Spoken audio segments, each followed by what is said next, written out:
So we've asked the speakers to kind of be cognizant of time and stuff like that, but it is going to be a full meeting today, so be prepared for that.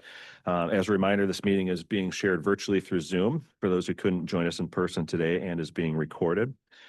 Committee members, please remember to turn on your microphone before speaking so that those online and in the room can hear you. Stating your name before speaking is also helpful, especially for those joining us virtually. I'd like to ask the committee members at the table to introduce themselves. I will start. My name is Kevin Carrier, representing Lake County. Tara Orban, representing Cook County. Me Lee, CMAP. Jennifer Henry, CTA. Mary Nickel, representing CDOT. Megan Swanson, IDOT, OPMP. Christina Kupkowski, Will County. John Loper, DuPage County. Kyle Whitehead, RTA. Audrey Wenning, representing MPC. Tom Vanderwood with the Northwest Indiana Regional Planning Commission. John Paul Deepla, FHWA. Eric Llewellyn with PACE. Scott Hennings, McHenry County. Heidi Files, Kane County. Heidi Lichtenberger, Kendall County. FTA. Gabe Desmond, Illinois EPA. Henry Giroir, Illinois Tollway. Steve Schulke, IDOT, Region 1. David Kralik, Metro.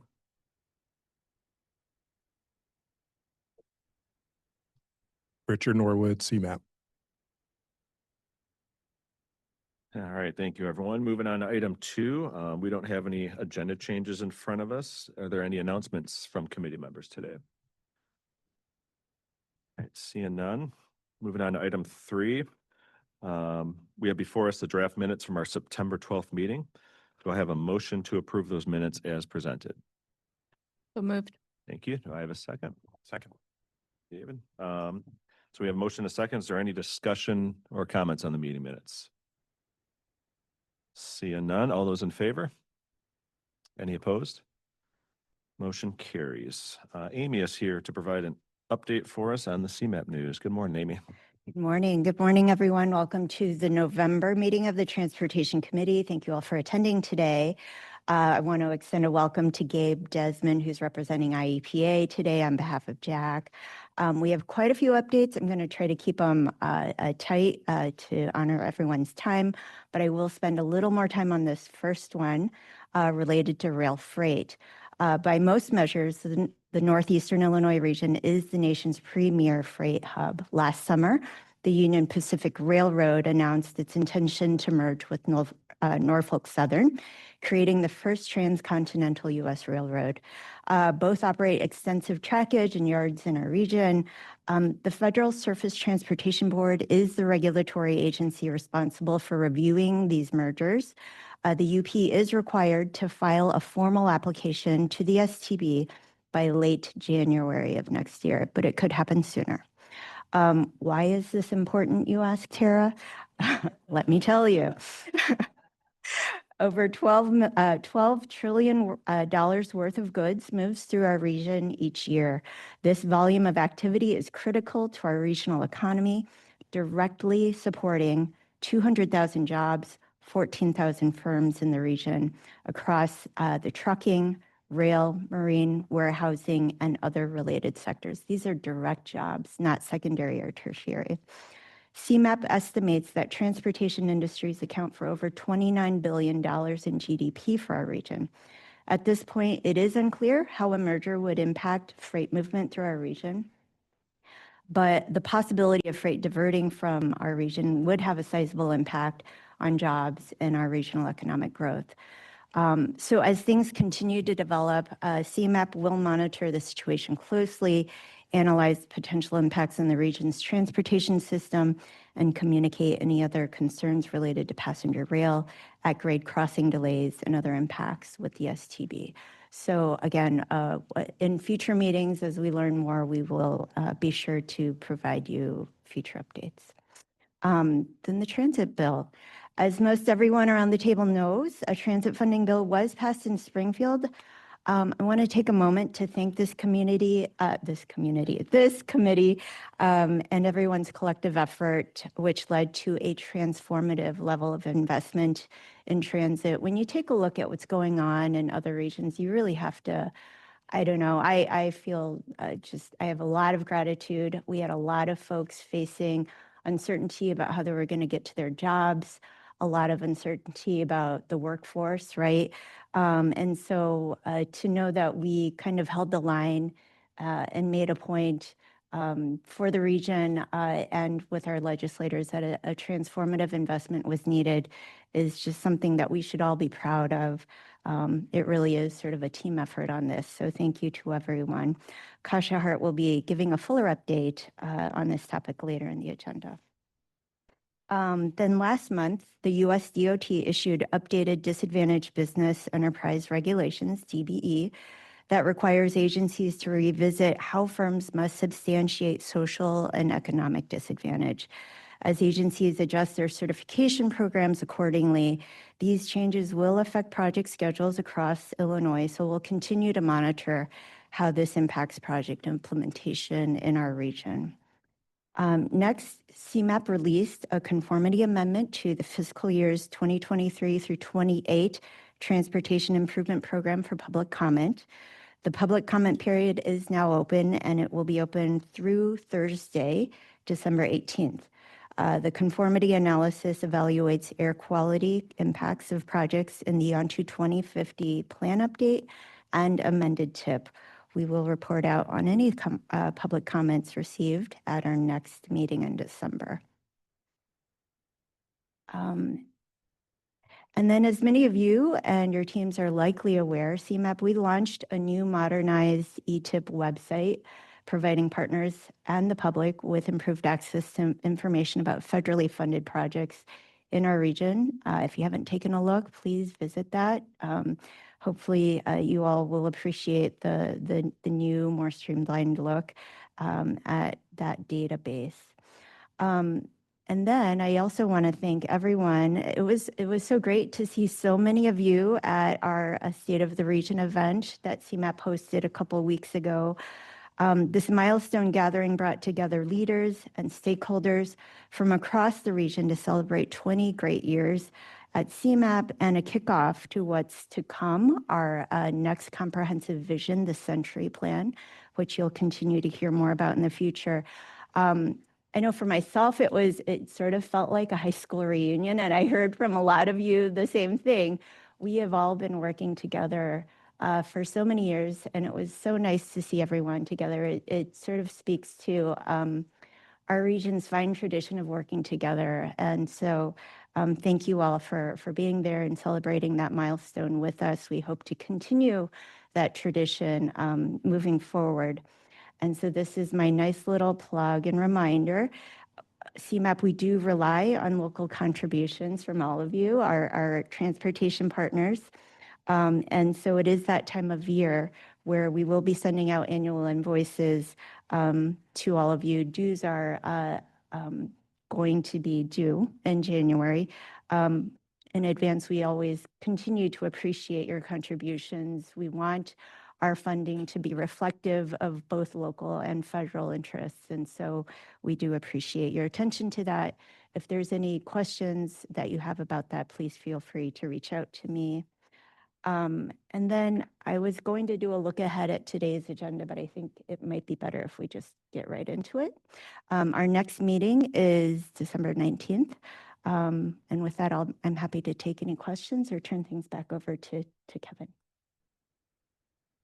Great, thank you, Amy. Seeing no questions, moving along to item 5.01. Russell's with us this morning to provide an overview of the fiscal year 2023 through 2028 Transportation Improvement Program amendments. Good morning, Russell. All right, good morning.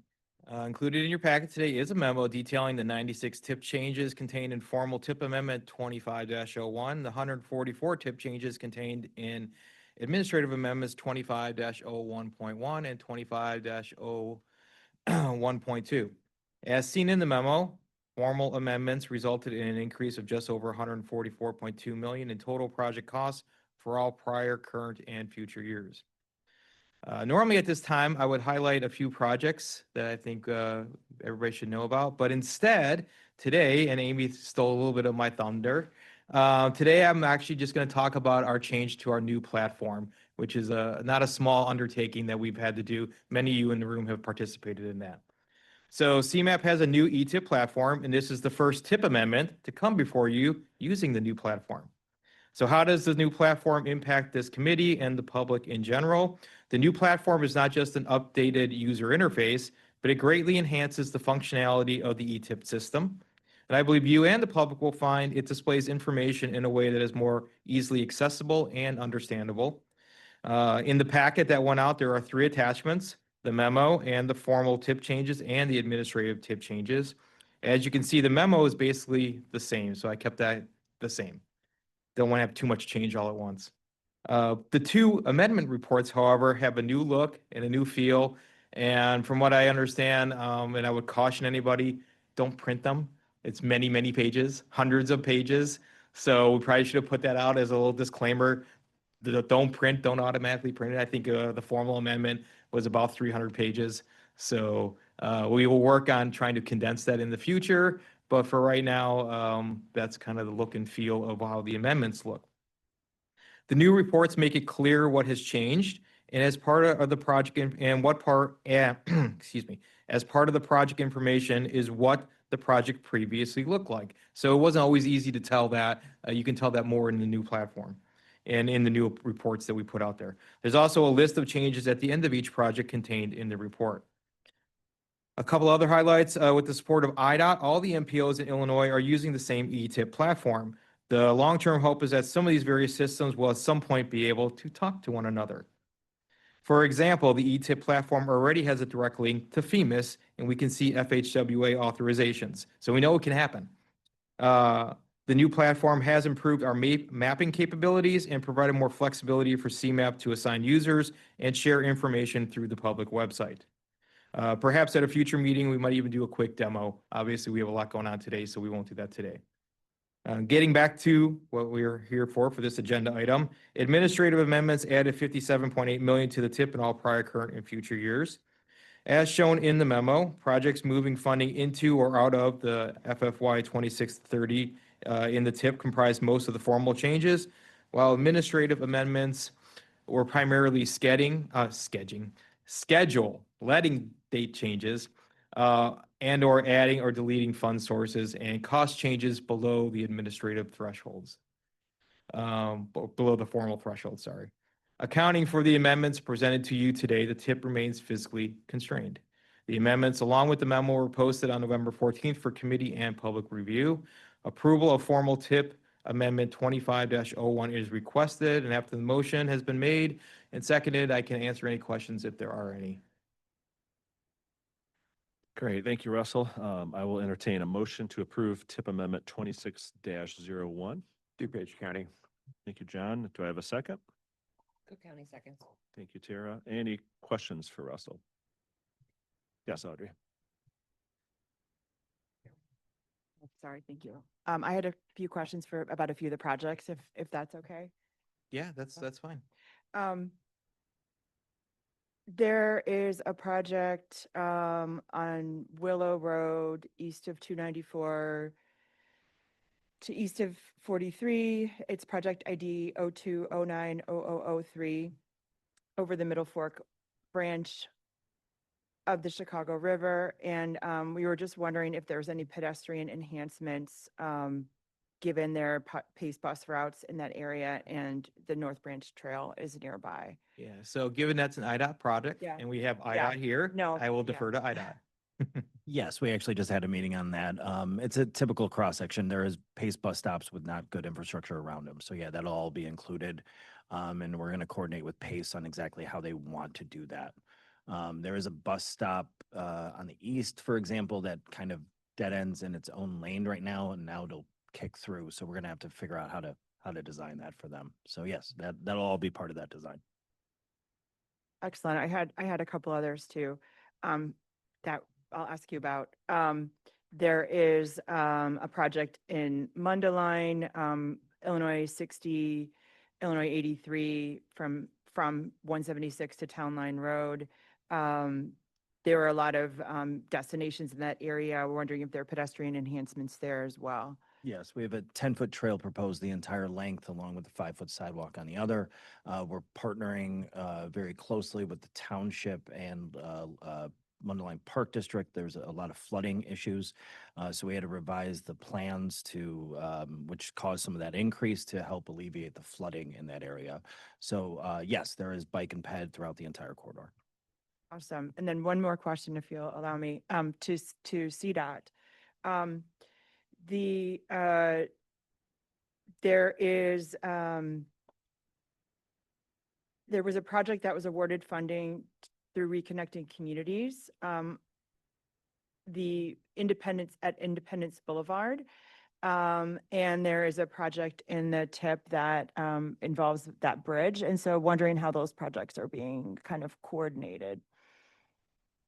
In terms of the funding from Reconnecting Communities, that funding got caught up in administrative changes and won't be awarded.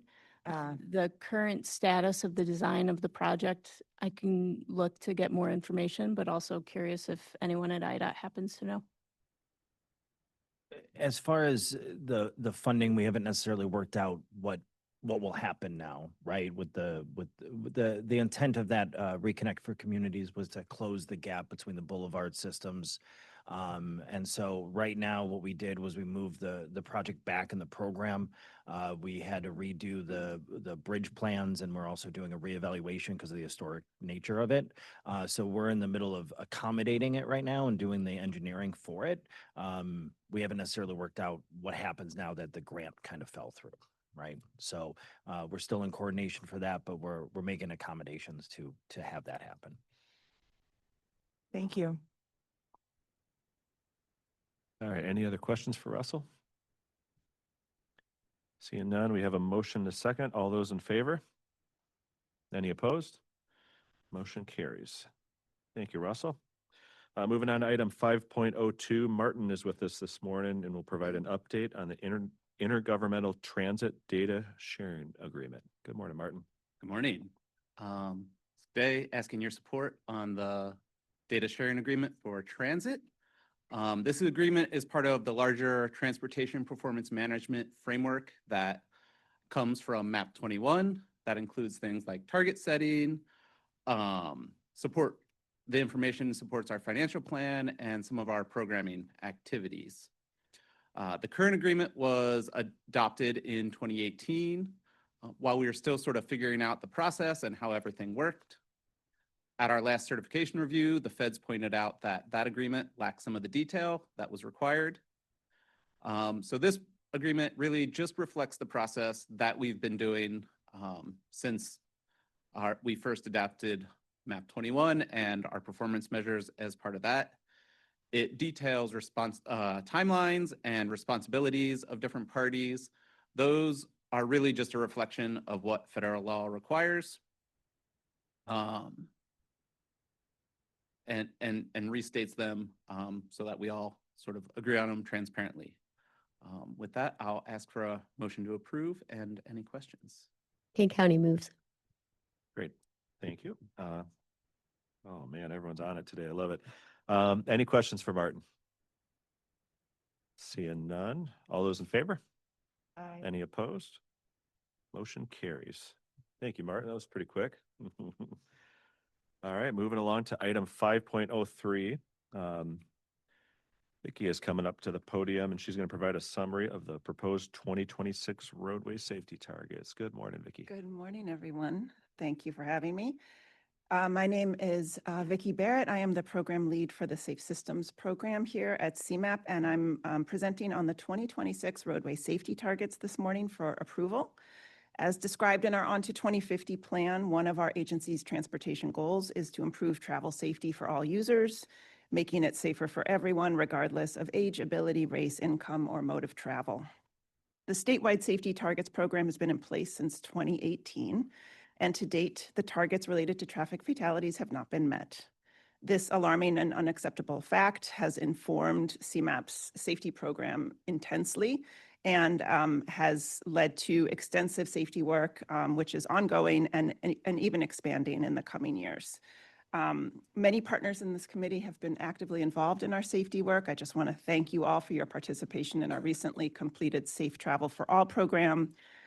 We all know that improving traffic safety is a shared responsibility. So the next slide, I'm going to give a quick overview of what the roadway safety targets are. The Federal Highway Administration's gives these safety targets. They're part of the Transportation Performance Management Program. They are required within the Highway Safety Improvement Program, which is the largest federal program dedicated to safety. The safety targets I'll present today are the primary indicators for the FHWA's HSIP program. That's a lot of initials, the Federal Highway Administration's Highway Safety Improvement Program. While MPOs like CMAP don't receive or program HSIP funds, we are required to report on roadway safety targets, and this has been true since the enaction of MAP 21 in 2018. MPOs are given the option to support state targets or identify separate targets. Today, I'm presenting on the state's targets for your approval to proceed to the MPO Policy Committee. On the next slide, we'll look at the quickly overview of the process. This is an annual target setting process that begins in September when CMAP receives the next year's targets from IDOT. We analyze them and interpret them and then make a staff recommendation and bring them to this committee for initial approval. And then in early next year, we will bring them to the CMAP MPO Policy Committee for the final approval, which will fulfill our obligation for the year 2026. Next, I'll move into the targets themselves. There are 5 federal performance metrics related to traffic safety. This table shows all 5 of the 2026 roadway safety targets for the state. I'll go into each of these in a little bit more detail. I just want to point out that the base years for the target setting in 2026 are 2018 through 2022. And that's because the targets I'm presenting today were actually identified on a 3-year cycle ending in beginning in 2023. So there's a little bit of a lag in the base years that are used in the average. The targets that IDOT sets are set in one of 2 ways, depending on the current trend for each performance measure. For increasing trends, IDOT uses an aggressive 2% policy-based reduction from the rolling 5-year average.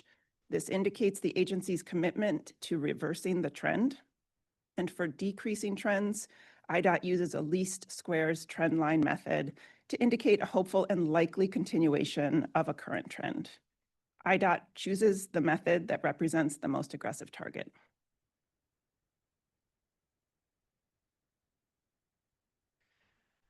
I'll go through each of these targets briefly. This chart shows statewide traffic fatalities in Illinois. The general trend is very similar to that at the regional scale. The number of fatalities is on the y-axis vertically, and the years are across the bottom, beginning in 2018 and then extending out to 2026. Of course, 2025 and 2026 are missing the actual count of fatalities as they are not yet determined. Traffic fatalities in the nation, in the state, and in our region have been trending upward since 2014, indicating systemic changes. The hope is that the downward trend that began in 2022 will continue.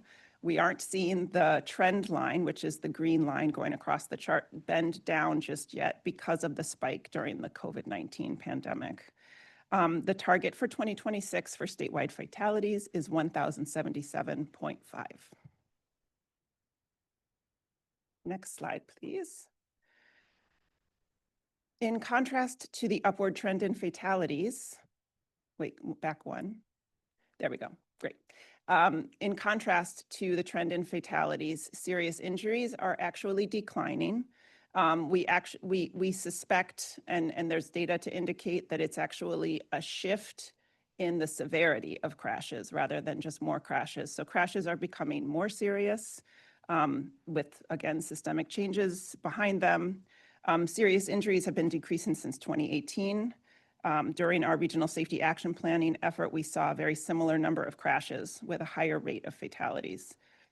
This trend, however, is going in the desired direction. So a trend line method was used to set the 2026 target of 7,215.5. Returning to fatalities, which as I indicated earlier is an increasing trend, we are now looking at rates of fatalities to normalize the numbers per the amount of travel happening at the state level. As we have discussed in previous presentations, COVID-19 was the first time that we saw the amount of travel decouple from the number of fatalities and serious injuries. You might have expected us to see a decline in the rate of fatalities in 2021, but that did not happen, sadly. So just as fatalities have increased, the rate of fatalities have increased in the state. This has resulted in an increasing, similar to fatalities, this target was identified using a 2% policy-based reduction to indicate a commitment to reversing this very alarming trend. The target for 2026 is 1.061 fatalities per 100 million miles of vehicular travel. Next slide, please. Okay, great, you're already there, thank you.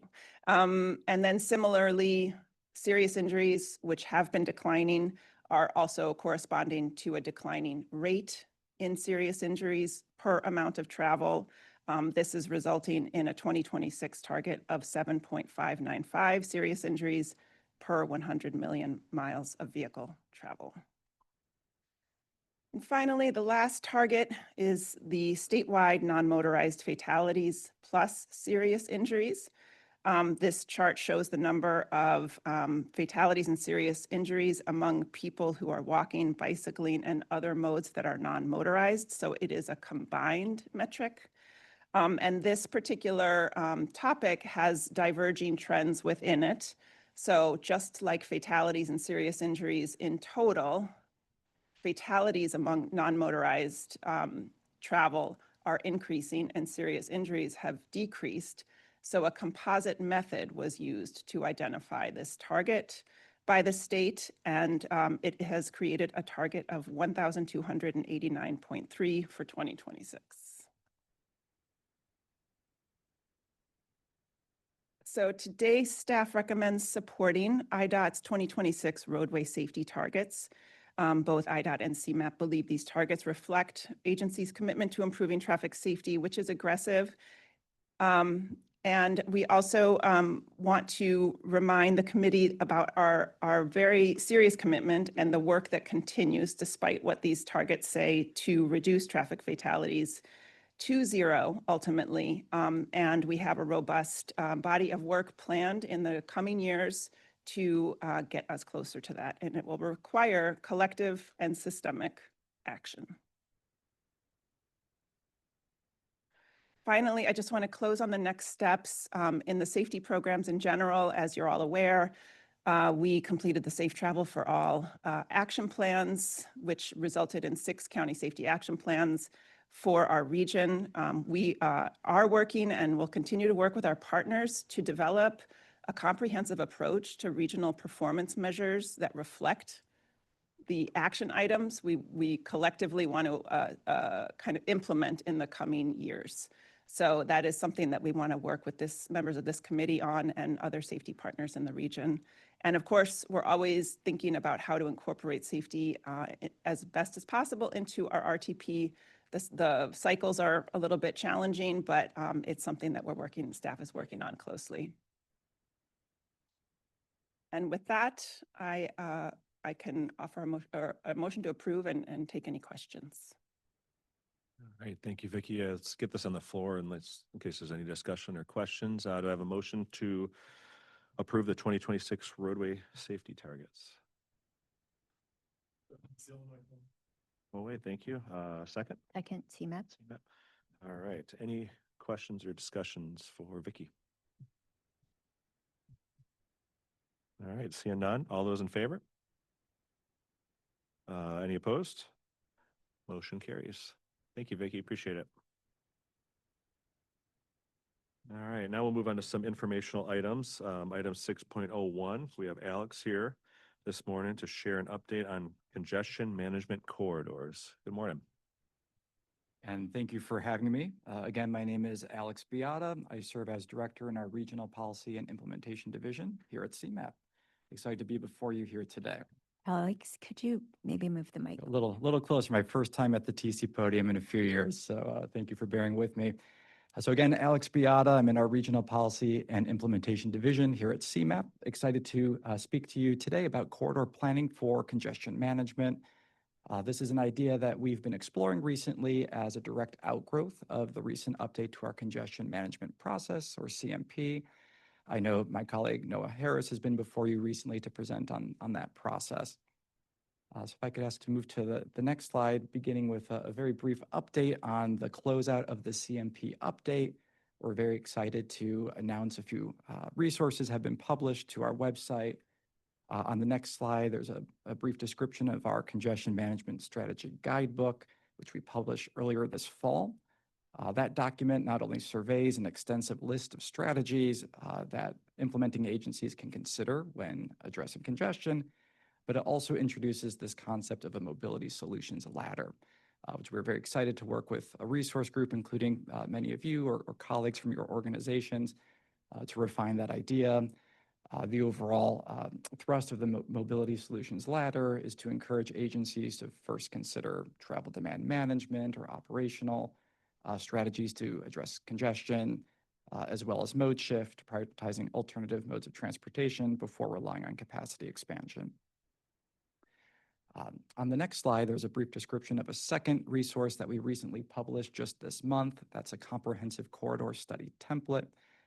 This is meant as a guide to serve as a resource both to CMAP and implementing partners, carrying forward those principles of the CMP into the planning process. It provides both a flexible approach, but also a standardized template that could be used for consulting procurement documents, for example, to actualize some of those higher level principles of the congestion management framework. That's a perfect segue to the meat of today's presentation, moving to the next slide, which is this idea of a corridor planning approach. So again, as I mentioned briefly, we relied on a resource group for about the last year to year and a half to help us with the CMP update. An idea that came up in those discussions was looking at arterial congestion in particular in our region and thinking of corridor studies as a new and useful approach for CMAP and partner agencies to sort of address some of the root causes of congestion on those facilities.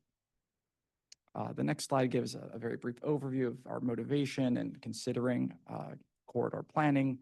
We see this as an opportunity to take a very comprehensive approach, working with stakeholders early and often to identify key challenges and opportunities very early in the project development process, hopefully seeding those ideas into the future steps of the project development pipeline. To us, this is an opportunity to not only address the immediate transportation performance concerns, but to also look at larger policy goals being advanced by CMAP and the region at large. So to kick the tires on this a little bit, on the next slide, we have this idea of dipping our toes in the water with a pilot study. To us, this is an opportunity to apply the deliverables, the corridor study template, for example, in a real-world setting. This can also be a very tangible way for us to identify opportunities to advance these higher-level regional priorities, again, at a more location-specific level. And of course, as a pilot, this is an opportunity for us to learn some lessons on successes and opportunities for growth in partnering across agencies at the corridor level. So again, this has been a little high level. The next few slides, we'll get into more detail. So the past few months here, we've been working to incubate this idea at the staff level. And if I could ask to move to the next slide, thank you, to develop this concept further. So again, guided by the resource group convened as part of the CMP update, we identified this implementation opportunity, centered arterials over interstates for the time being, given robust planning being done in other interstate corridors in the region, and taking key signals from the resource group, for example, focusing on reliability measures rather than congestion measures, so to sort of kick off this process. The next slide presents the results of some sketch analysis that we've been doing here at CMAP at the staff level for the next couple of months. The last few months.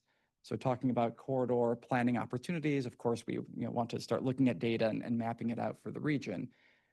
So the map on the right shows the fruits of that labor. As I mentioned, we focused on measures of travel time reliability rather than congestion. There are several different measures available, even when focusing on reliability.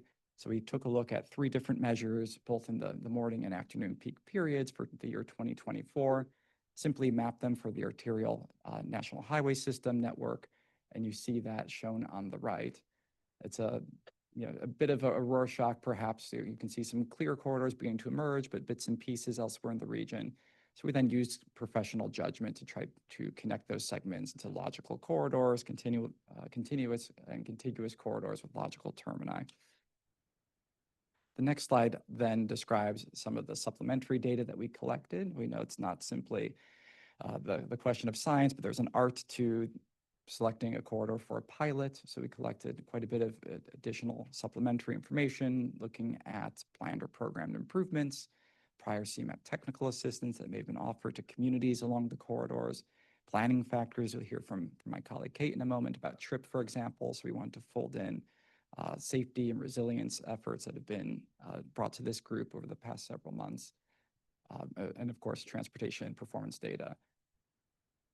So the fruit of all of this is shown at the moment on the next slide, our initial draft results. Through that process at the staff level, we've identified 16 arterial corridors that could be considered for a pilot. They break into these general typologies, which I'll speak to in a moment. But if you look at the map, you might see familiar corridors. You might see a few that may be a little less familiar. They range widely in length, some just a few miles, others 20 miles across multiple counties. Similarly, they range in traffic volume from something in the neighborhood of 20,000 ADT to well over 30 to 40. And one commonality across them all is that they are state jurisdiction facilities, which speaks to the importance of the state network and our regional transportation system. This next slide goes a little bit deeper into one of the common themes that we pulled from that map, and that is quite simply that arterials are not all the same. They serve different purposes in our transportation system. We've identified these 3 general categories.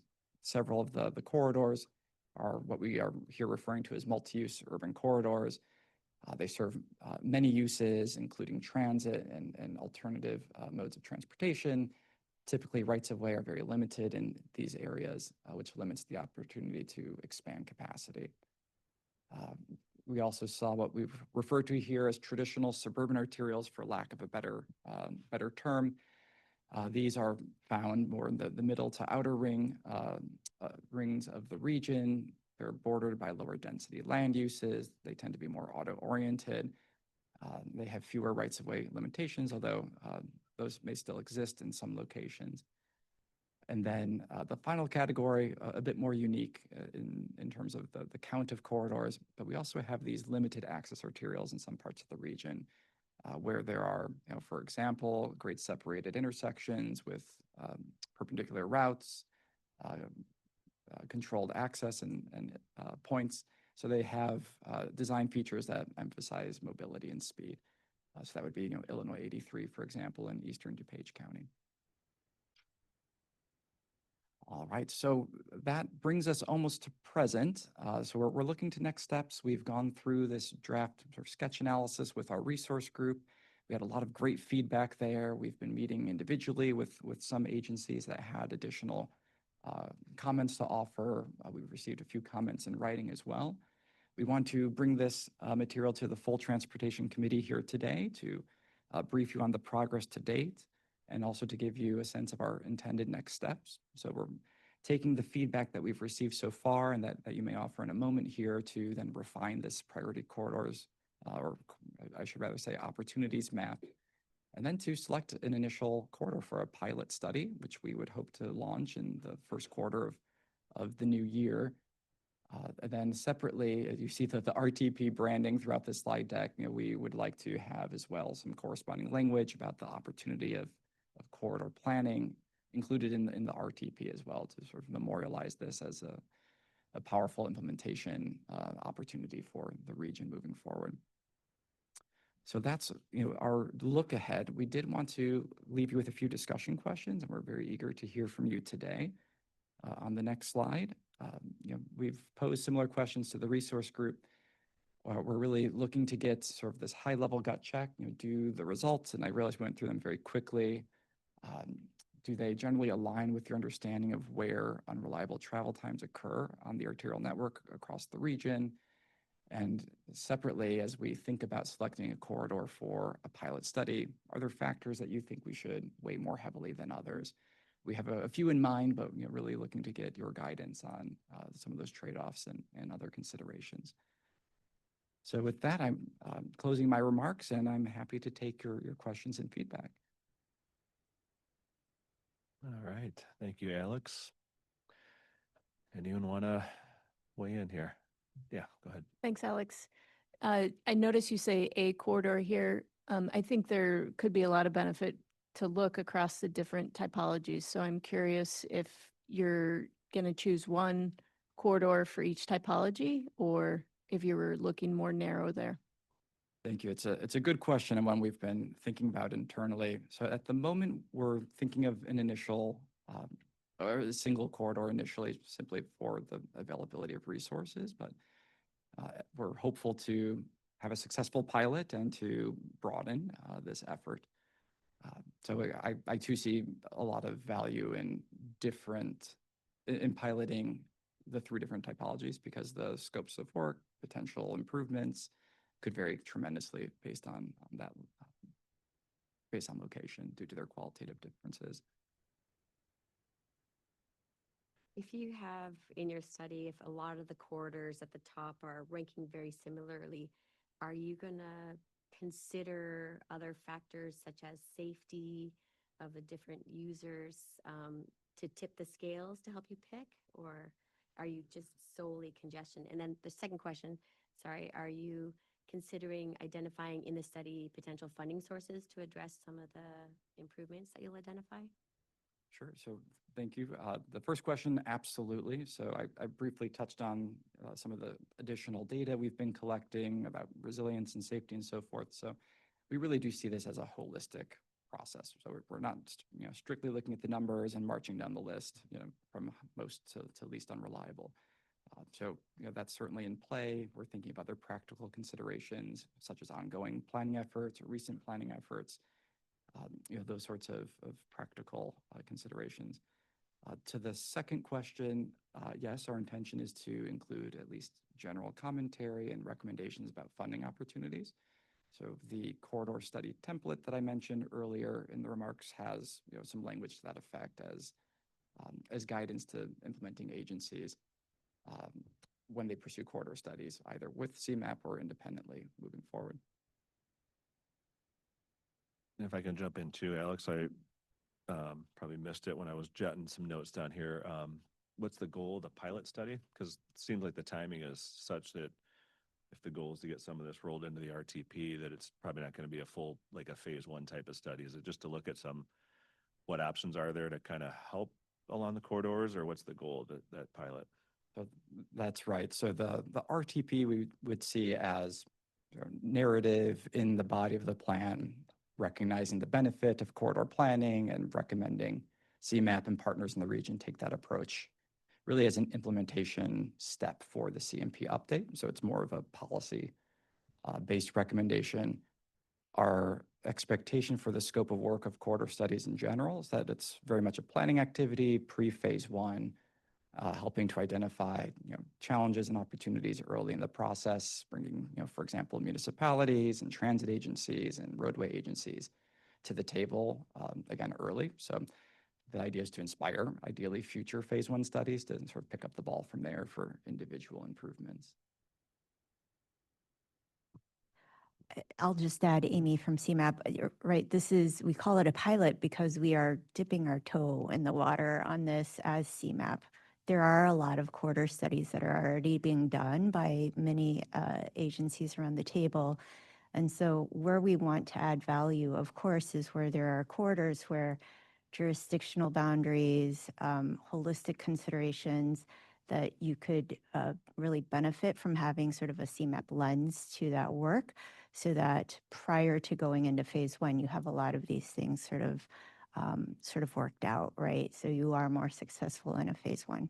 So that might add some additional criteria to how you might think about what is the right sort of next step for CMAP in a pilot on this. Thank you, CMAP, for doing this. In terms of like an implementation perspective, those lines were really long on that page.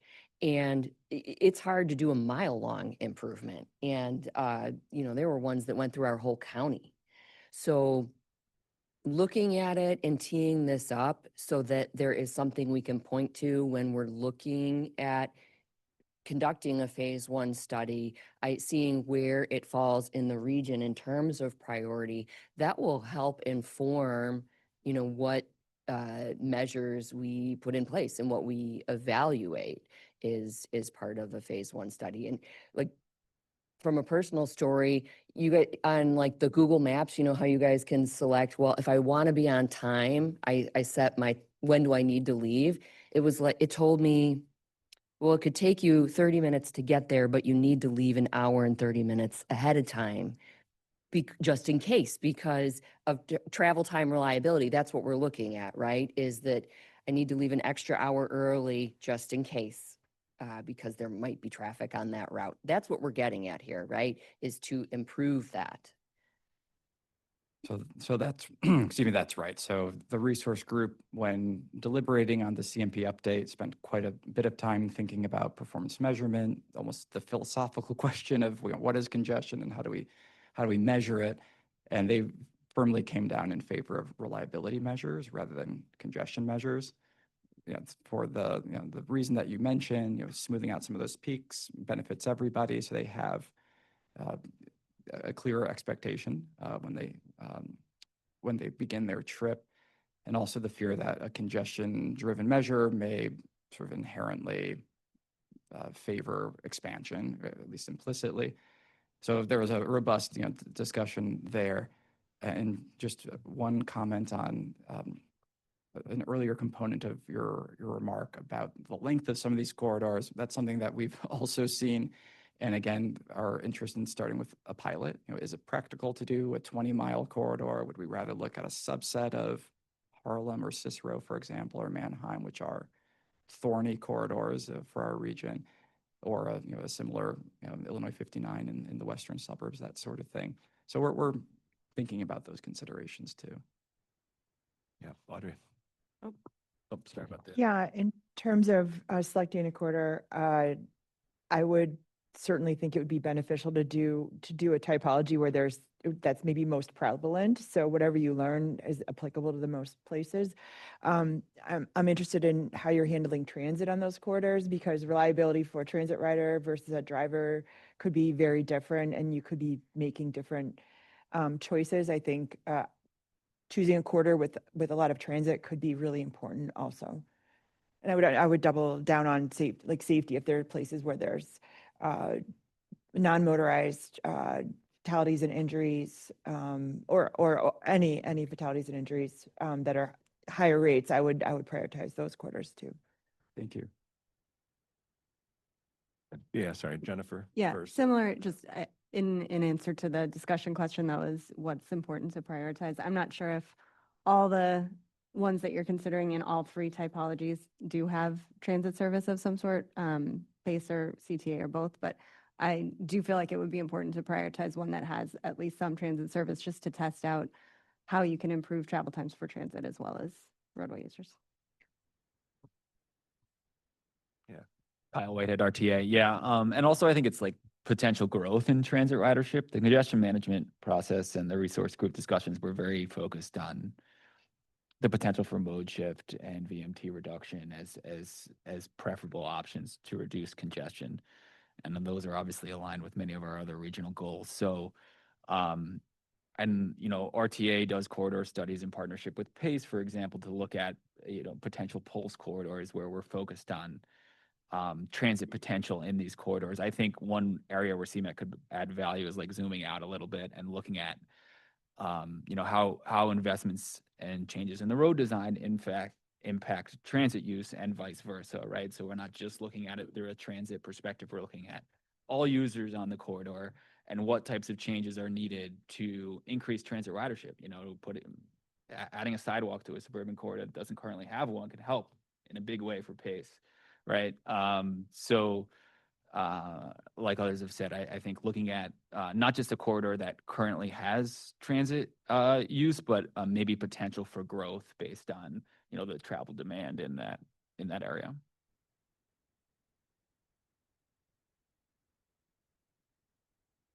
Any other comments for Alex?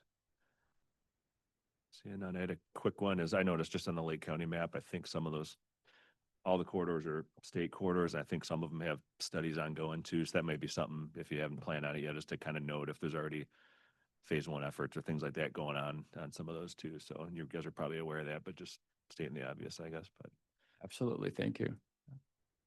All right. Well, thank you very much for your time and attention this morning. all right, thank you, Alex. Appreciate it. All the efforts. All right, moving on to item 6.02. Kate is here to give an update on the Transportation Resilience Improvement Plan. Good morning, Kate. Good morning, everyone. Again, my name is Kate Avasic, and I lead the Climate Resilience Program at CMAP. And it's been a year since I last presented to this committee, so I'm really excited to be back to provide a significant update and an overview of what we have now for the Transportation Resilience Improvement Plan, or TRIP. So just as a reminder, the primary goal of this work is to identify opportunities to really improve the resilience of the transportation network to extreme weather and climate change impacts in the future.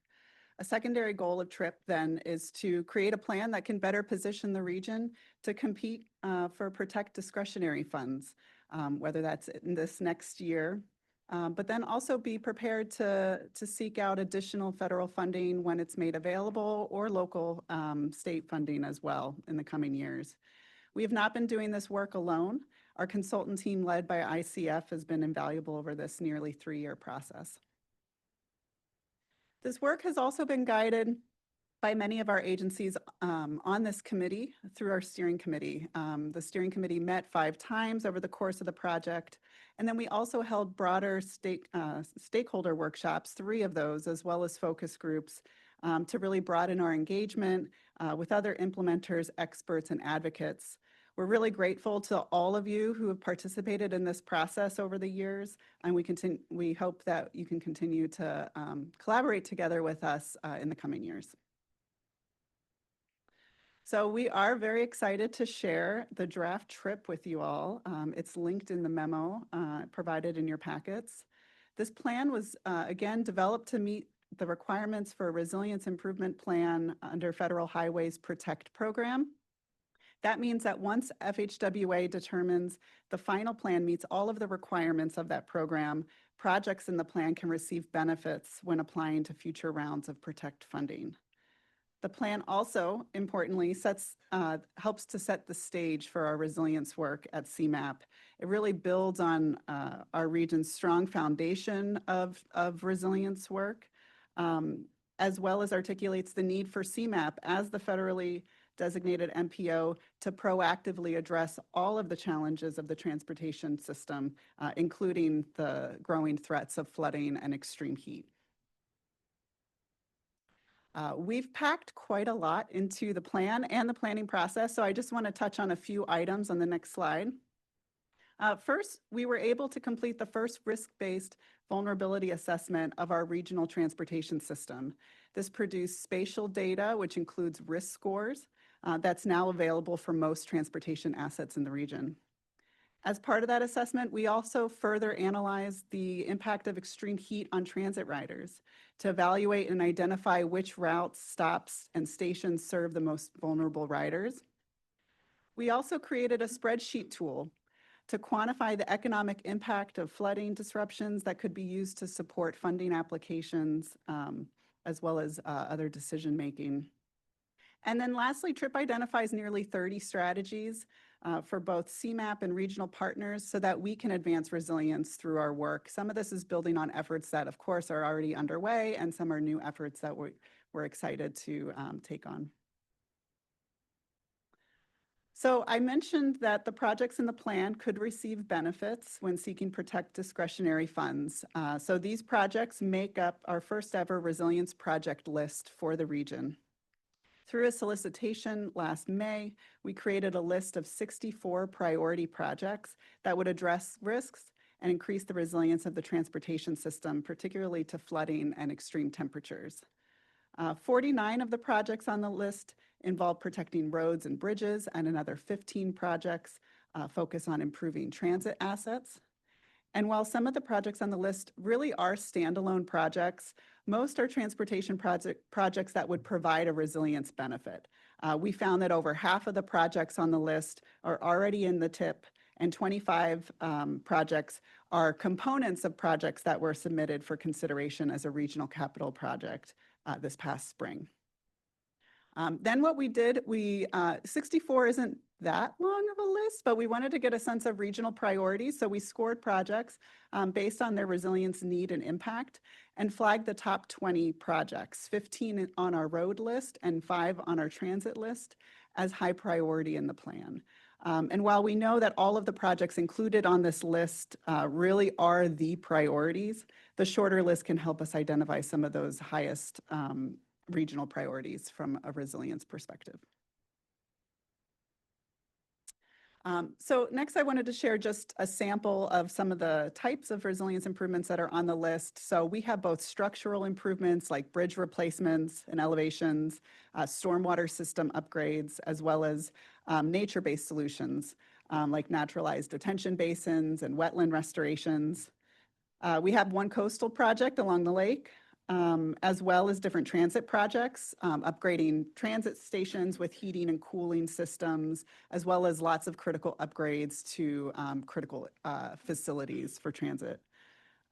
Several of the projects I want to note also involve partnerships, and these are partnerships with, say, DOTs as well as stormwater agencies, which really speaks to the multi-jurisdictional nature of the resilience improvements that we need in the region to really have an impact. We also developed a potential list of resilience indicators that I want to briefly touch on to help track TRIP implementation and progress towards resilience goals in general. We're still investigating the feasibility. We're vetting this list with partners as well. Some of these could come from IDOT, like road closures and deficient bridges, while others could be tracked internally through our TIP, as well as leveraging future updates to the vulnerability assessment. Some of these could also be folded into the RTP, and so we're coordinating with the team responsible with that work moving forward. So as far as implementation is concerned, TRIP certainly presents a tall order for CMAP as well as all of the partners in the room. So here at CMAP, we're trying to take stock of those areas where we already have momentum. So for example, the scoring process that we developed for the resilience project list could help inform how we incorporate resilience criteria into our funding programs. We already started this with the shared fund last year, and we could look at other programs as well and work with those committees. And then while the timing of this plan, it doesn't line up entirely with the RTP, it's not bad, but admittedly, we're on two slightly different paths. So it'll absolutely help support the resilience-related goals and recommendations of the RTP, and we're looking forward to future rounds of future RTPs and being able to influence those even more. So lastly, I'll just share what's next. We're in the process of seeking FHWA preliminary review to determine that the draft plan meets the minimum requirements of a resilience improvement plan. And then we're going to be incorporating feedback we receive from this committee as well as FHWA into the final plan. So if you do wish to provide comments either today in this meeting or following, please do so by today or soon after, ideally before the Thanksgiving holiday. And then we're aiming to present the plan to, the final plan to the CMAP board and MPO policy committee early next year. And then we would publish and resubmit that to FHWA. And once we get that final approval, then we know that the list of our projects would be able to receive those protect benefits in future NOFOs. So that's all I have prepared for today. I'd welcome any questions that you have, and thank you for your attention. Great. Thank you, Kate. Very appreciative of the presentation, all the work that you and your team have put into this. We've been part of it, as many of us at the table, and really great effort. So kudos on that. Any questions or discussions? Illinois Tollway, do we happen to have the list? I apologize, I happen not to have seen the list yet. Yes, it is. It's published in the draft trip that was linked in the memo included in your packet. There are no Illinois Tollway segments on the list. Actually, earlier in the draft, there was out on I-90 toward Rockford. I imagine it doesn't really rise to a priority. Not on the highest priority. Yes. Thank you. All right. Any other questions or discussions? All right. Awesome. Oh, sorry, Heidi. Yeah. Just first of all, excellent job. It was really a pleasure working with Kate, and she extended deadlines for our communities multiple times and was really helpful through the process.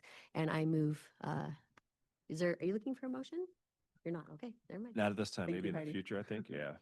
So now just kind of comments and feedback. But yeah, that just brought that to mind too with municipalities and stuff. So we don't have, we worked with you guys and we didn't have any projects that made a lot of sense, but our stormwater management group is. So I think just in general, for municipalities and agencies like that, that probably don't have a lot of funding and resources, this is definitely going to be very helpful for them to try to go out there and get projects. A lot of our stormwater ones have been on their list for a long time and they just didn't have funding, right? So this will definitely be helpful for them. So that'd be great. Yeah.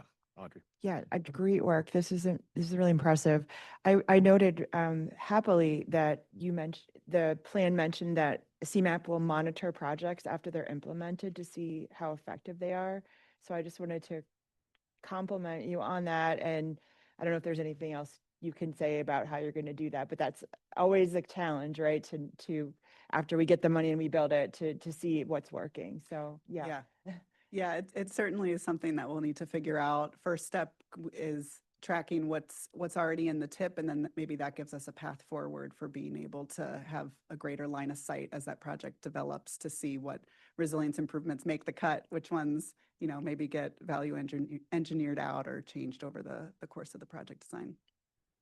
Thank you. Super nerdy comment about the in areas of flooding. I mean, for those of you who don't know, that the rainfall bulletin has been updated in recent years to reflect, I think anecdotally, we all know that storms are increasing in their intensity in terms of the amount of rainfall coming much sooner. And that does have a significant impact on our systems in terms of the ability to take on that water and bring it where it needs to go. And we end up with short-term flooding. We have to wait for that water to pass. That does have a huge impact on our programs. So I think that in terms of being able to catch up, if we have that we're in a position where we're going to be able to do that, but it is at a greater cost, right? More restriction, more maybe more right-of-way takes, land acquisition, increased prices because we have bigger pipe sizes, but those are all things that are necessary in order to make our transportation system more resilient. So I have great confidence that we have the ability to do it. It's just going to take some money. And in terms of the plan, this is helping show the region what needs to rise to the top. So thank you. Thank you, Tara. Great point. All right. Anyone else? Great. Thank you, Kate. Appreciate it. All right. Moving on to item 6.03. Our friends from the Regional Transportation Plan team are back to share more progress with us. Ryan Tomto will provide a general update on progress, and Eric will give us an update on the Emerging Technologies Policy Brief. Good morning, Ryan. Good morning. Thank you. Again, my name is Ryan Tomto, Principal Policy Analyst here at CMAP. I use he, him pronouns. I will only be up here briefly to share out where we're kind of at right now in this moment, and then I'll be handing it over to Eric Kempel, who will walk us through an overview of the emerging technology policy brief that's under development. I think on the next slide, we have the schedule of where we're at. And so a lot of work underway right now, really in that strategy development phase. RCP evaluations has wrapped up, working towards the prioritization of that, and then working to get to that fiscal constraint. So I'll get into all that a little bit more here in a minute. Wanted to note, though, that we've been great presentations today. We've had a lot of great presentations today, a lot of information, packed agenda. I just want to flag that for pretty much all of these topics, this is all stuff feeding into the RTP. All of these things will be showing up in there.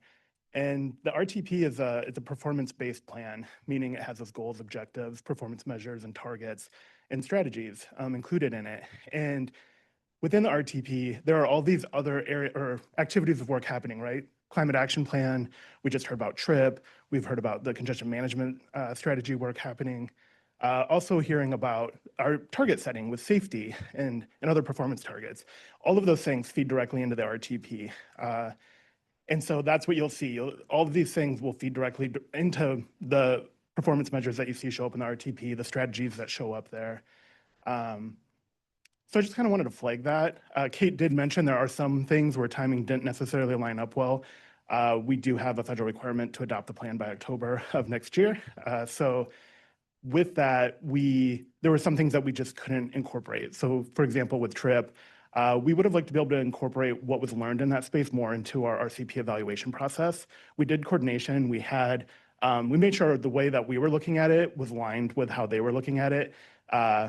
But they were able to develop their list in a time that was kind of outside of when we could develop ours. So just want to flag that it's those sorts of things that we're trying to work through, but future iterations of this, you would see a much more seamless integration of work like this into the project list. So wanted to flag that. Also want to just flag in terms of outreach, we continue to be out and about across the region.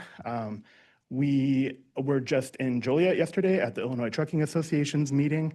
We were joined with Steve Schelke from District 1, had a great conversation there, continue to have meetings all throughout the region.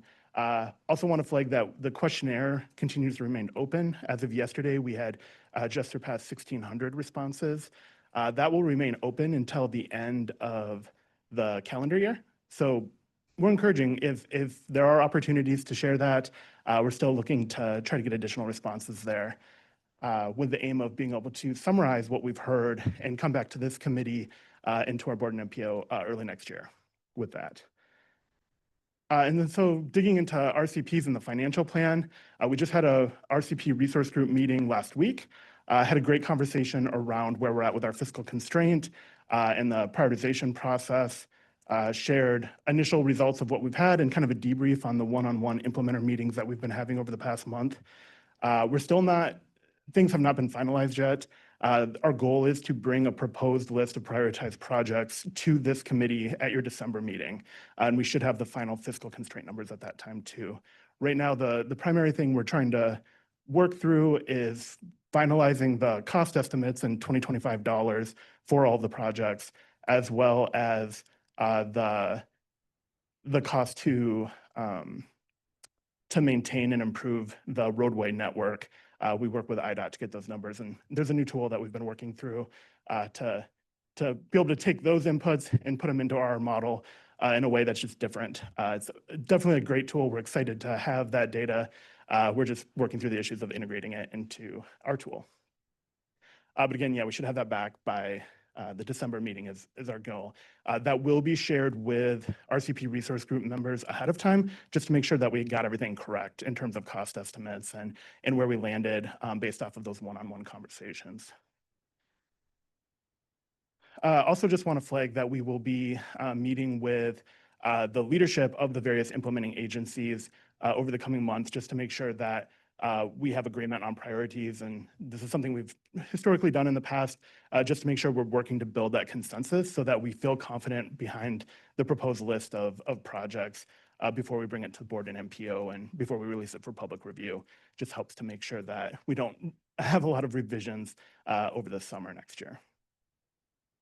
But yeah, that's all I have for my update.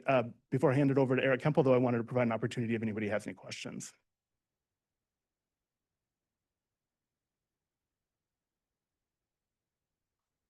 Great. Oh, Heidi. Okay, well, just, it seems like you're ahead of the curve in your schedule and just another group that's been really easy to work with and especially with RCP projects and so on. Thanks for your individual calls to the implementing agencies to help and dig into those. So thank you. And of course, we greatly appreciate all of your effort in this too. We know this is there's a lot of time and effort that goes into this. So we appreciate you all working with us, and especially as we navigate new systems with IDOT and things like that. It's been a lot easier than it could have been. So appreciate all of that. Okay, with that, I will hand it over to Eric to walk us through the emerging technology policy brief. Thank you, Ryan. How's everybody doing this morning? Good. Excellent. Next slide, please. So you've tolerated me here the last few meetings to talk about a couple of other topics on this list. We talked about asset management. We talked about intercity rail and bus. Today, I'm going to touch briefly on emerging technologies. As a reminder, these are not comprehensive assessments of each of these topics. They're really intended just to look at some of these things in a slightly different perspective, get you all brainstorming, maybe spark some ideas. Next slide.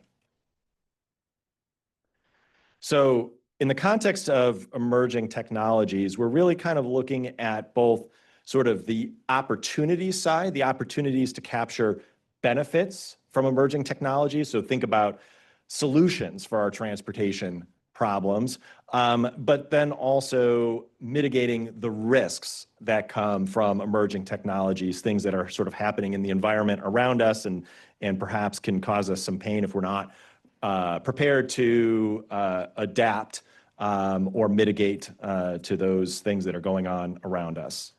Next slide, please. So we've got 6 different areas that are included in the policy brief. Due to time, I'm really just going to focus on cybersecurity and AI and predictive analytics today. But all of these are contained in the policy brief that you will all be receiving in December. And then in February, the plan is for me to talk in a little bit more detail to the Transportation Technology and Operations Coalition. And I've already spoken with that group some months back, but then we can kind of dive into some of this detail. Now, emerging tech just generally, right, that's a pretty broad topic. So it's a little bit like, well, where do you begin if you're exploring that? Could be anything and everything. But we tried to sort of focus in on a few things that are really sort of evolving and becoming pretty hot topics, we'll say, around the world, but perhaps are not completely well established here in this area. I mean, ITS obviously is big here, but we focus in on a couple of specific new technologies and areas within ITS. But today, cybersecurity and AI. So let's go to the next slide, and let's start with cybersecurity. So what are we seeing out there in the universe on this topic? Well, the first thing to kind of focus in on is the idea of vulnerability that comes from edge devices. And now what are edge devices? So these are things, anything that really is kind of on the ground that allows us to then interface with the network or whatever network we're talking about. So think of a smartphone or a sensor, something you're using to pay a toll or pay a transit fare. Each one of these items has a certain security vulnerability to it relative to the security of the network. And generally, on a device like that, you have a greater chance of having less robust security on that object compared to, say, the network as a whole. And so it makes the whole system vulnerable to ransomware attacks and data breaches and so forth. That's kind of the first point. The second point is what we find in countries that are doing cybersecurity effectively. And this is not just in the transportation universe, but really in anything, anything with cybersecurity, is you're constantly chasing the technology because it's evolving really, really fast all the time. Those places do cyber well because they're focused on good governance structures around cybersecurity. They're focused on collaboration. So when something happens or there's a vulnerability, how do all the different involved parties talk to each other? And that includes both public sector and private sector. And then the education side of things. How do you make sure your entire workforce within an agency or within companies or within just society as a whole are educated on good cyber health so that these things don't keep occurring.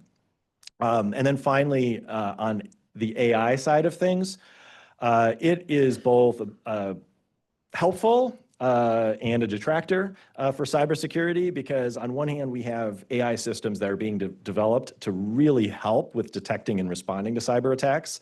And as you can imagine, there are also people leveraging it to exploit those systems. So that's kind of a mixed bag there. But kind of moving forward with AI, if we go to the next slide.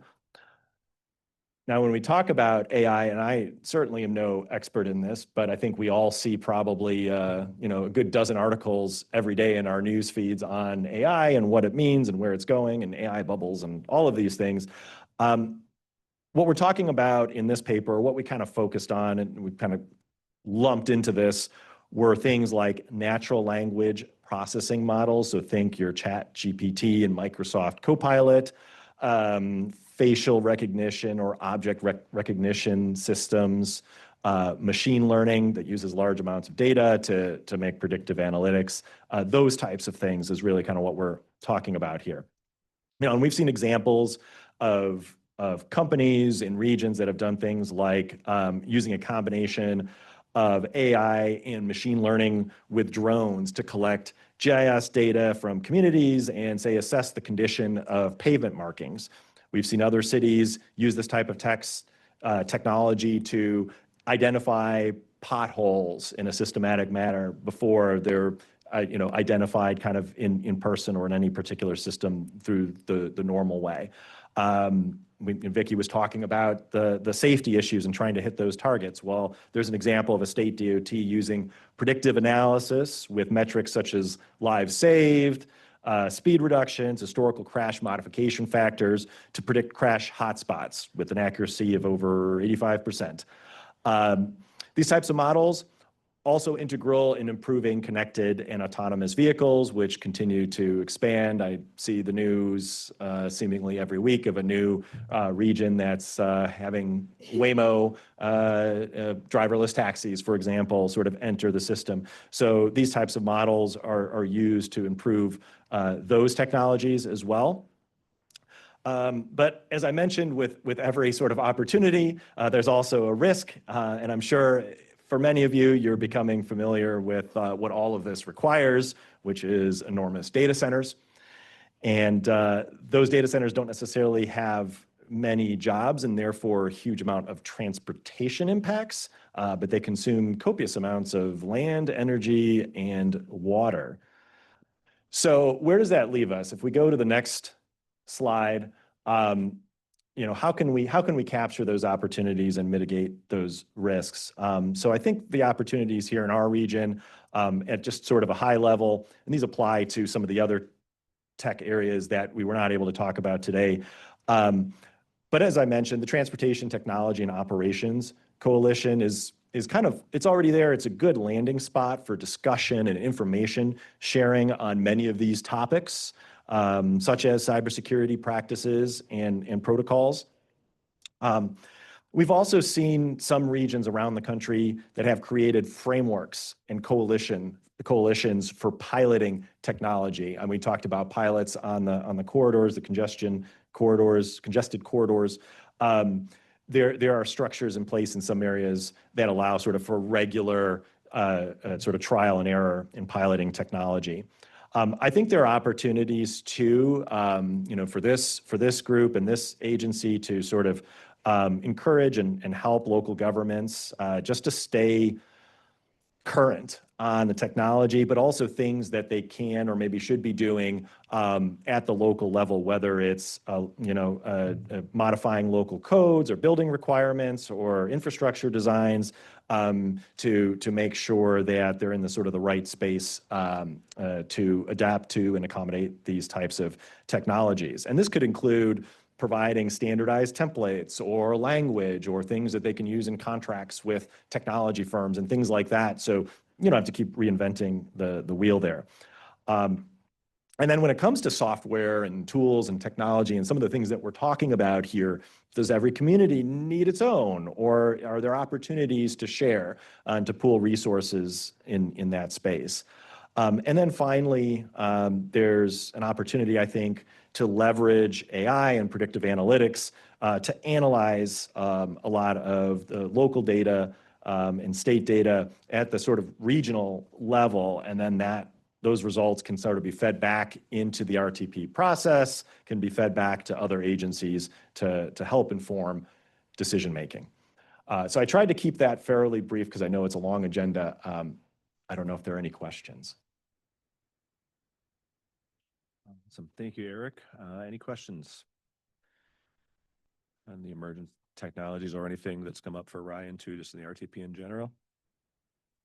Amy? This is Amy CMAP. I have just a comment. I was meeting with staff earlier this week on that topic of T-Talk, and it is one of those areas where folks who are in the business of trying to get systems optimized and improved realize that if you're trying to do that in a vacuum, you're really on an island to yourself. And so collaboration across our jurisdictions, particularly on these technology improvements, are pretty critical.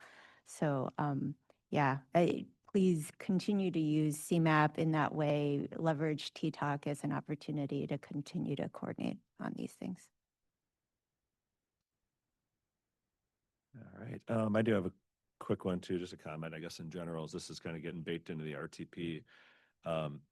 Obviously, this technology stuff is evolving quick, right? So, and some of it ends up turning into something useful, and other things, take longer or don't kind of rise at the top, I guess. But I think in the RTP, it would be helpful.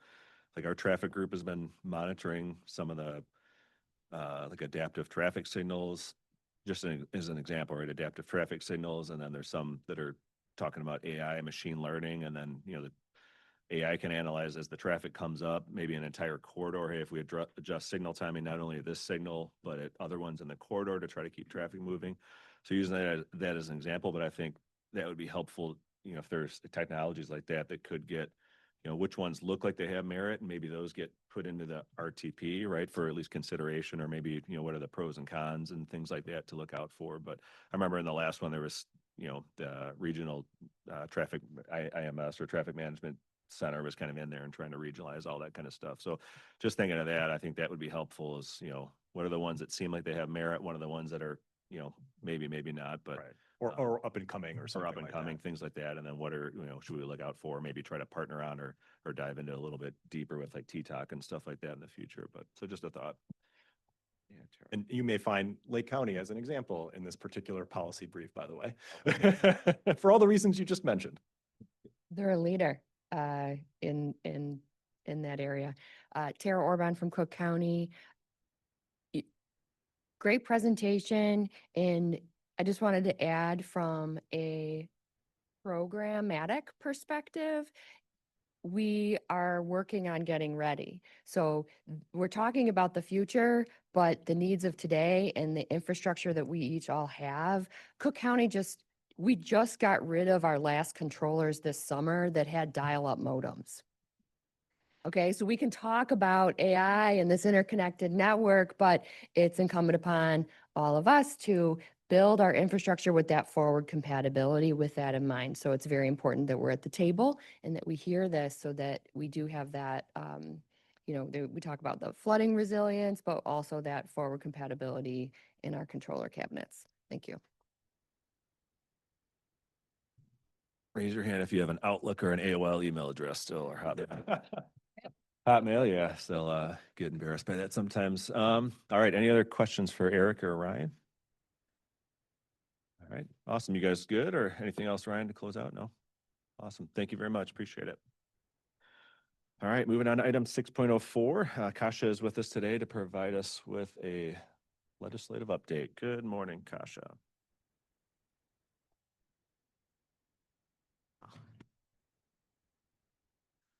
Okay. Good morning, everyone. Hi, Kasha Hart with our Intergovernmental Affairs team. Just wanted to provide you all with a brief federal and state legislative update. I'll start on the federal side. So last week, the federal government shutdown came to an end after Congress passed a bill that funds the government through January 30th, 2026. Since the government has reopened, conversations about FY26 appropriations have restarted. The THUD bill is one of these outstanding FY26 appropriations bills. Senators are discussing potentially advancing this as part of a 5-bill minibus proposal, but conversations are, I think, still pretty early on, still pretty fluid. Presently, there is still a fair amount of daylight between the House and Senate proposals, and chambers also do not have agreement on top-line spending levels, so certainly lots of work to do between now and the end of January on that. On reauthorization, committees are said to be making rapid progress drafting base text in language as expected, maybe late this year, likely early next year. Leadership on House TNI and Senate EPW have signaled priorities around consolidation of select discretionary programs into formula programs, deferring more decision-making authority to states, and permitting reform and other innovations in project delivery. You may have seen some coverage of USDOT's reauthorization proposals that were submitted to the Office of Management and Budget. So just to talk about those for a moment, that included the elimination of the mass transit account and redirection of these funds to support highway construction and prohibition of flexing federal funds to transit. Obviously, this would have devastating impacts to transit and would not resolve the underlying fiscal solvency issues with the HTF. Both Chairman Graves and Ranking Member Larson on House TNI have indicated that they are not supportive of this proposal. They are not seeking structural changes to the HTF as part of reauthorization.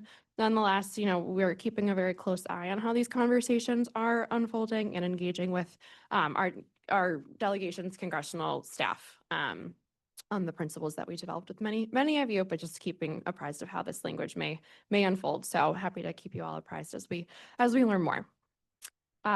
Pivoting to the state side, so building on what Amy shared earlier, early Halloween morning, the Illinois General Assembly concluded their fall veto session. Of course, one of the most significant items addressed was Senate Bill 2111, the Comprehensive Transit Funding and Reform Package that authorizes nearly a $1.5 billion investment in transit, avoiding service cuts and layoffs. Just to do a few highlights from the bill, certainly not a comprehensive overview, but just a couple of key points. The bill creates the new Northern Illinois Transit Authority, which will be overseen by a 20-member board with 5 members appointed each by the governor, the mayor of Chicago, the Cook County Board President, and Collier County leadership to promote coordination across NETA and the service boards. Most of the NETA board members are also sitting on either the CTA, Metra, or PACE board. Some of the new roles for NETA include setting fare policy and operating an integrated fare collection system, developing service standards to guide regional service planning and capital planning. Regarding funding, the bill enables a nearly $1.5 billion investment in transit operations and capital through a couple of different mechanisms. So this includes a 0.25% increase in the RTA sales tax rate, which does need to be voted on by the RTA board. It dedicates sales tax on motor fuel sales to transit operations. That's estimated to be at $860 million with an 85-15 split between Northeastern Illinois and downstate. It also dedicates interest on the road fund balance to transit capital, and that's estimated to come in at about $200 million with a 90-10 split between our region and downstate. The bill also increases tolls by 45 cents for passenger vehicles and 30% for commercial vehicles and directs those revenues to support Tollway's capital program. There are just a few system improvement provisions included in the bill that I want to make sure to highlight, many of which involve improvements to safety and the user experience. So this includes requiring the creation of a transit ambassadors program, the creation of a NEDA Office of Transit Safety and Experience to be led by a newly appointed Chief Transit Safety Officer, and it stands up a NEDA Law Enforcement Task Force to be led by the Cook County Sheriff's Office. It also creates a new Transit Integration Policy Development Committee within IDOT to better integrate transit policy and planning and design into highway planning decisions, and requires NEDA to hire a third party to assess opportunities for regional coordination of dial-a-ride programs. Last item, just wanted to make of note is some of the TOD provisions included in this bill. So it provides NEDA with the authority to acquire and sell property for transit supportive development, which must be done in compliance with local land use regulations. NEDA is also tasked with developing a transit supportive development inventory, and it does include the elimination of minimum parking requirements within a half mile of public transit hubs or eighth mile of public transit corridors. I will say this is one item we are digging more closely into to understand exactly what the definition of that language is and what the impacts may be to our region. Regarding implementation, the bill has an effective date of June 1st, 2026, and all new board appointments must be approved by the appointing authorities within 120 days of the act's passage, so October 2026. Of course, this is a tremendous milestone, but there's certainly a lot of work that remains to be done ahead to ensure a smooth, efficient, timely transition to a new agency that's truly, enabled to make the improvements towards a more coordinated, accessible, and affordable system. And we are still assessing what our role may be to aid in that process, and we're certainly going to continue to provide you all with updates as these next steps unfold. But we are just grateful that the PART report could be an instructive roadmap for legislators in this process, and that the General Assembly was able to secure transportation revenues to make this transformational investment in transit. With that concludes my legislative update. So happy to hear any questions folks may have. Thank you for your time. Awesome. Thank you, Kasia. Appreciate that as always, and the summary and the transit bill. That was great. Any questions? Comments? Terry, do you have anything or? You're good. All right. Thank you, Kasia. Appreciate it. Item 6.05, Amy is going to provide us an update on the proposed TC meeting dates for next year. Just note that we're going to approve these in December, so it's just for information only. So if you have any questions or comments on it, just let CMAP staff know in advance next month's meeting. Right. Amy. Thank you. All right. So in your packets, you'll see that we have indicated 7 meetings planned for 2026. Scheduling these are always a little bit of art and science, but what we try to do is we try to tee up TIP amendments that need to be made to sort of eventually hit certain lettings planned by the state. We're also navigating other meetings too. We know everybody has a lot of meetings. And so by putting this out there, we're trying to make sure that there aren't any major conflicts. We hope there aren't. But again, these are the dates in February, April, May, July, September, November, and December. Again, in your packets, we'll bring these to you for approval in December. Thank you, Amy. Other business, item 7, is there any other business that committee members would like to bring forward? Seeing none, moving along to item 8, public comments. Any audience members wish to make a comment today? Don't see anybody. If you are online, please notify staff by using the raise your hand function. Please wait for staff to identify you before addressing the committee.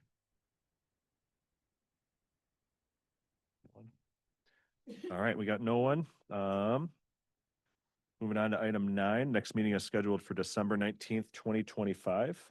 See no other business before the committee. Do I have a motion to adjourn? Got second? Oh. 3 of them. Kyle, there we go. We'll pick you. Motion carries. Meeting is adjourned. Thank you, everyone.